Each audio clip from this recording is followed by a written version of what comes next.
Hello दोस्तों, आप सभी का स्वागत है ज्ञान स्टोरी चैनल में। चैनल को सब्सक्राइब जरूर कर ले। महाभारत में ऐसे कई योद्धा थे जो बेहद ही शक्तिशाली थे।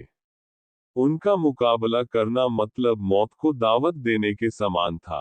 ऐसे ही एक योद्धा थे पांडु पुत्र भीम। कहा जाता है कि भीम के अंदर 10,000 हाथियों का बल था। लेकिन क्या आप जानते हैं कि एक साधारण मनुष्य की तरह दिखने वाले भीम के अंदर इतनी शक्ति आई कहां से? यकीनन इस रहस्य के बारे में बहुत कम ही लोगों को पता होगा। कहते हैं कि 10,000 हाथियों की शक्ति की बदौलत ही भीम ने एक बार नर्मदा नदी का प्रवाह रोक दिया था। भीम के अंदर इतनी शक्ति आने के पीछे एक रोचक किस्सा है। इसके अनुसार भीम बचपन से ही काफी शक्तिशाली थे।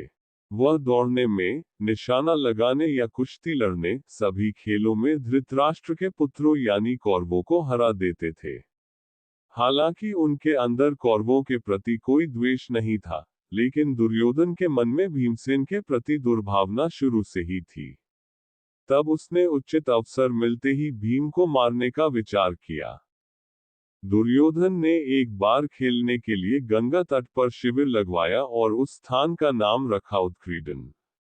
वहां खाने पीने से लेकर खेलने कूदने तक सभी व्यवस्था की गई थी। दुर्योधन ने पांचों पांडवों को भी वहां खेलने के लिए बुलाया और एक दिन मौका पाकर उसने भीम के खाने में जहर मिला दिया।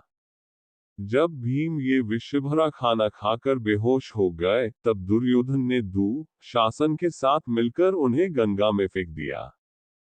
भीम मूर्छित अवस्था में ही पानी के रास्ते नागलोक पहुंच गए। वहां सांपों ने उन्हें खूब डंसा, जिसके प्रभाव से उनके शरीर से विष का असर कम हो गया।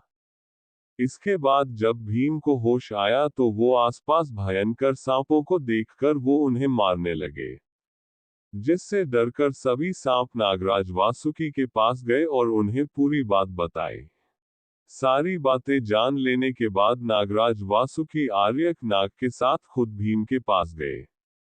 वहां जाते ही आर्यक नाग ने भीम को पहचान लिया। दरअसल आर्यक नाग भीम के नाना थे। इसके बाद वो भीम को अपने साथ नागलोक ले गए।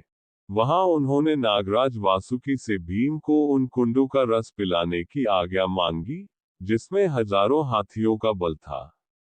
बाद में नागराज वासुकी ने इसकी आज्ञा दे दी और तब भीम 8 कुंडों का रस पीकर एक दिव्य शैया पर सो गए।